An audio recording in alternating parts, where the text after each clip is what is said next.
Hey guys, I'm back. It's been a little while. If you were one of the 7 people to be following along with the 350Z track car build, don't worry, it's still a thing. It's still there. It's actually changed a little bit since I last videoed anything. Oh wow, a school zone sign is flashing. I haven't seen that in... when was the last time there was a school zone? Anyway, so today, actually, I'm going to be working on my buddy's Mustang, which is something I can safely say I never thought I'd be doing. But it's a car. I like cars, and he's needing some work done. I've actually been working on the thing for probably about a month, just here and there, like a few hours at a time. But we're unwrecking his Bullitt. It was in a bad accident quite a few years ago, and we're trying to bring it back to as close to new shape as possible. So I'm helping him out with that. But first, I've got to stop by and grab some supplies. And that means I get to go to what is probably my least favorite place in the world right now.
Okay, I guess I could stand to tell you what's going on a little bit.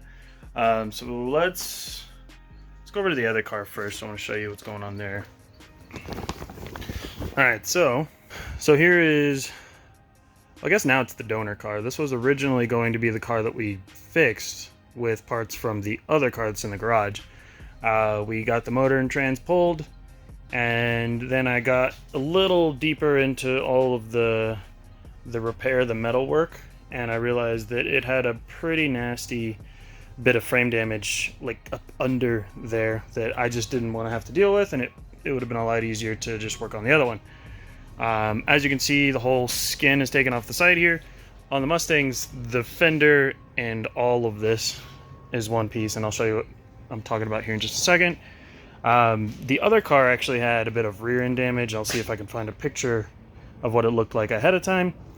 I chopped out just a kind of little patch panel out of this one here. So that piece that you just saw me welding on was actually this whole bar down here, which I took the whole thing off of this one to make it easier to get this piece off. And it did. It made it a ton easier. I didn't want to have to take the whole thing off on the other car as well, because you actually have to take not only this bottom piece, there's another panel here, and then you have to undo all of this. It was just a mess. It would have been like another, I don't know, half day of work. So I just chopped this out. This little piece down here on the other car was bent, so I stole that from there too. you'll notice this doesn't have a rear axle, no suspension, nothing. That's actually what happened to the other, to the other car. We bought that one as a donor car because it had rear end damage, and this one had front end damage, and we were going to save the other car, blah, blah, blah. It took an impact to the rear tire, and it bent the rear axle. Actually, I might be able to show you that. Hang tight. Yeah, so let's go back here. Yeah, so you might notice the slight bend in this piece. It's curved that way.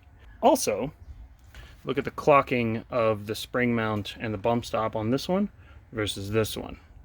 So this whole side, these little plug welds right here, when it was hit, you can kind of see it better from this angle, it twisted because the control arm mount on this one held on, and it just basically, it moved everything back and it twisted the axle tube. So, stole the rear axle out of this one. I already did that.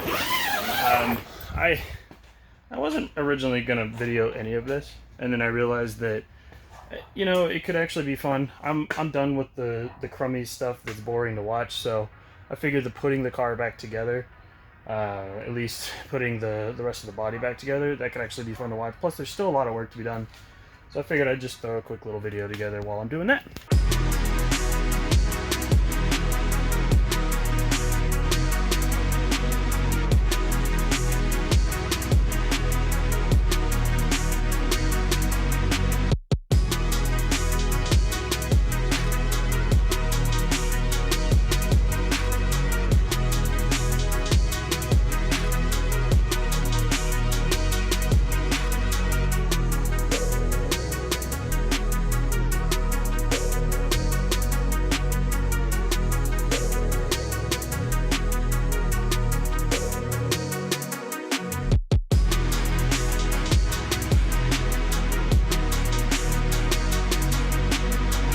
So I just filmed this entire clip that you're about to see, but then I realized that I had the fan on full blast and you can't hear me at all.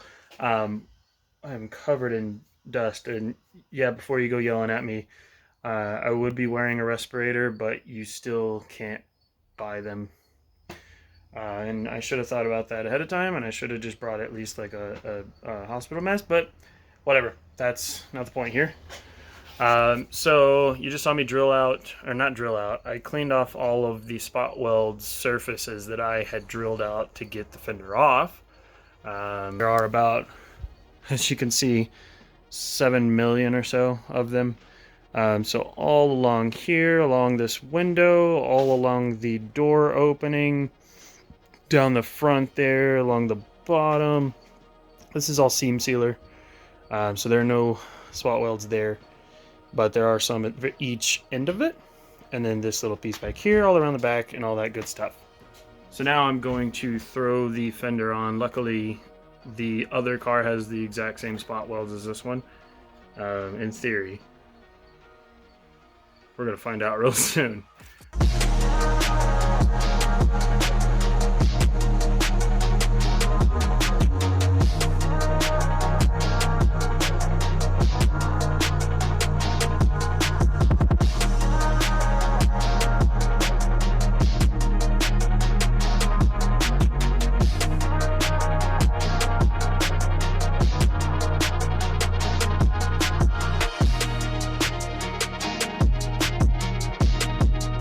Okay, I've got it it's about as on there as it's going to be right now. I have a crack in my phone screen, and I'm using that to film right now. That's why you get a little reflection every now and then. Sorry about that. But I've got it. Honestly, it's pretty good. The welds, for the most part, here, let me go to an important spot. The welds, for the most part, do line up.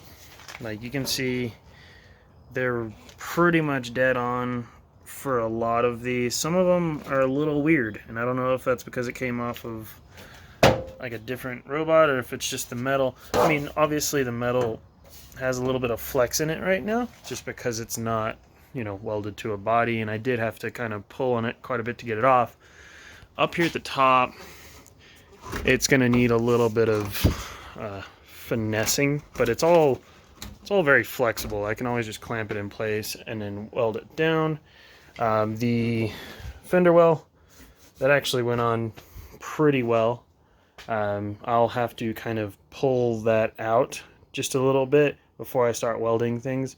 Put a bit of seam seal under there just so it seals again like it was before.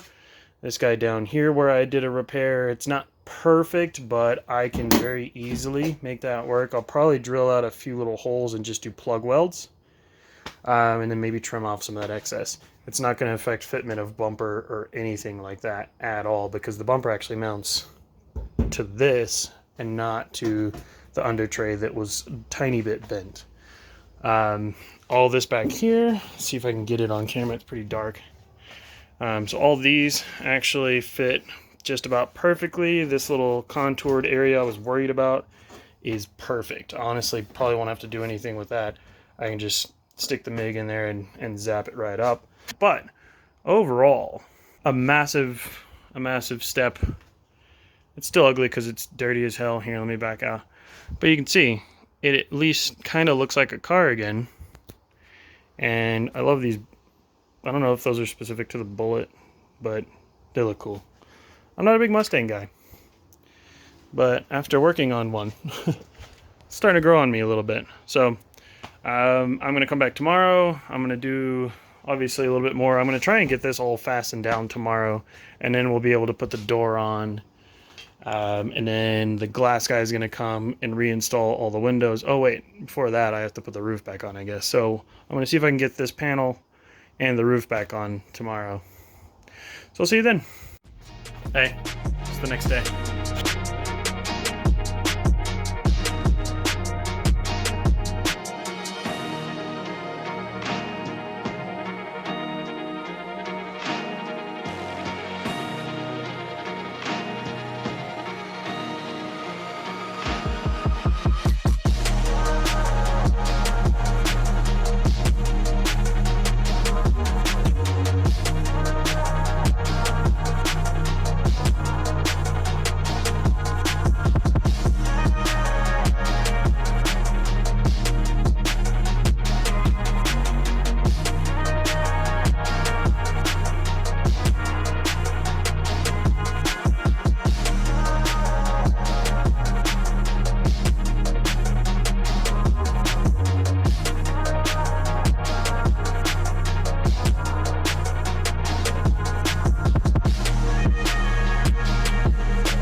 Okay, well, the roof is back on. That took me quite a bit longer than I anticipated. Oh, sorry for the sum, which, you know, most things on cars do, unfortunately. It got really hot in here, probably because the afternoon, evening sun is just pouring straight in, which now you can probably see it behind me. It is behind a tree. So it gave me a little bit of relief, but I am sweating, I am dying. I even gave myself a little vent hole. That was not intentional. It just happened. You know, it's because I'm so ripped. Anyway, roof is done. I'm going to finish up the rest of this panel, getting all those spot welds finished, and then I'll throw the door on. Maybe today, maybe not today. Running out of daylight as well. So I'll see you sometime in the future.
Hey look, I fixed it.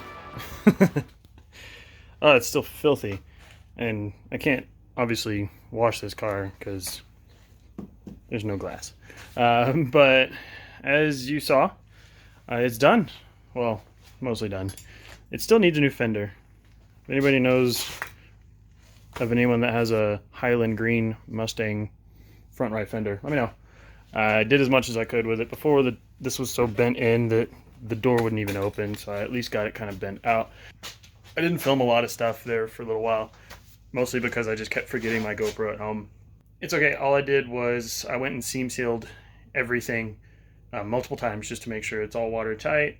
And then I did, I'll show you. So like in the kind of door opening area, I filled all this in first. I painted it all to color match. The paint matches very well. This is all still very dirty. I'm going to go over this and detail it whenever I'm completely done with everything. But I put all the trim back in, which I didn't bother filming most of that just because it's so boring and basic.